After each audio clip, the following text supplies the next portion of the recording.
औकात नहीं है, तू कुछ नहीं कर सकता, लोगों ने कहा और आपने मान लिया, यही आपकी सबसे बड़ी गलती है। बस एक बात याद रखना, तुझसे तो ना हो पाएगा। तू अपनी औकात से ज्यादा बड़े सपने देख रहा है। जितनी चादर हो पैर उतने ही पसारने चाहिए। जब ये लाइनें आप लोग अपने आसपास वालों से सुनते हो, स्पेशली अपने रिश्तेदारों से और अपने घर वालों से सुनते हो ना, तो हमारी हिम्मत डाउन होने लगती। हमको अपने आप पे एक सेल्फ डाउट आने लगता है। हम ये सोच में पड़ जाते हैं कि मैं किसी लायक भी हूं क्या। अगर आपके साथ भी ऐसा कभी भी कुछ हुआ है या हो रहा है, तो आज की कहानी बड़े ध्यान से सुनना, यह आपको बहुत काम आएगी। तो हुआ कुछ यूं कि एक जंगल में एक बरगद का पेड़ था और उस पेड़ पे चील ने अंडे दे रखे थे और उसी पेड़ के नीचे जंगली मुर्गी ने भी अंडे दे रखे थे। एक दिन हवा का बहाव आया और एक चील का अंडा नीचे गिर के मुर्गी के अंडों के साथ मिक्स हो गया।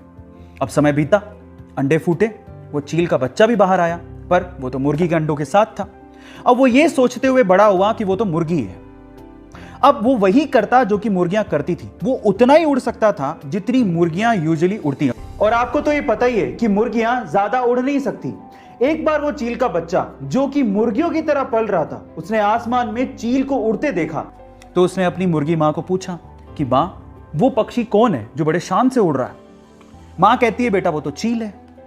तो बच्चा मासूमियत से सवाल पूछता है कि हम लोग इतना ऊंचा क्यों नहीं उड़ सकते। तो मां कहती है, क्योंकि तुम मुर्गी हो। और ये सोच के कि वो मुर्गी है, सेल्फ डाउट में कभी उसने ट्राई भी नहीं किया ऊंचा उड़ने का और सिर्फ मुर्गी बन के वो जीता रहा और एक दिन मर गया। अब इस कहानी का क्या मोरल है, क्या इसका मतलब निकलता है, क्या आप जानते हैं? इस कहानी का मोरल यह निकलता है कि लोगों ने आपसे कहा कि तू नहीं उड़ सकता, तेरी कोई औकात नहीं है, तू कुछ नहीं कर सकता, लोगों ने कहा और आपने मान लिया, यही आपकी सबसे बड़ी गलती है। बस एक बात याद रखना कि जीत अगर पक्की हो तो कायर भी लड़ जाते हैं। बहादुर वो होते हैं जो हार का पता होने के बावजूद भी मैदान में डटे रहते हैं। इसका मतलब जानते हैं क्या है? इसका मतलब यह है कि लोग तुम्हें तुम्हारी असलियत बताएंगे, तुम्हें तुम्हारी औकात याद दिलाएंगे, तुम्हें यह कहेंगे कि तू ये नहीं कर सकता, तेरी औकात के बाहर है। उनकी बातें सुन के ना तुम्हें खुद को सेल्फ डाउट आने लगेगा कि तुम्हारी हार निश्चित है, तुम ये नहीं कर पाओगे।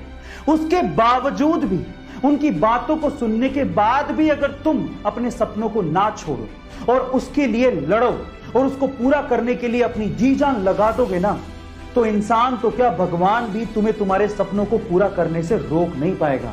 इसलिए जब लोग आपको आपकी औकात बताने की कोशिश करें ना, तो उनको ये कहना कि मैं नहीं बदलूंगा अपने सपनों को, अपनी औकात से मेल कराने को, मैं बदलूंगा अपनी औकात को ताकि वो मेरे सपनों से मेल खाएं।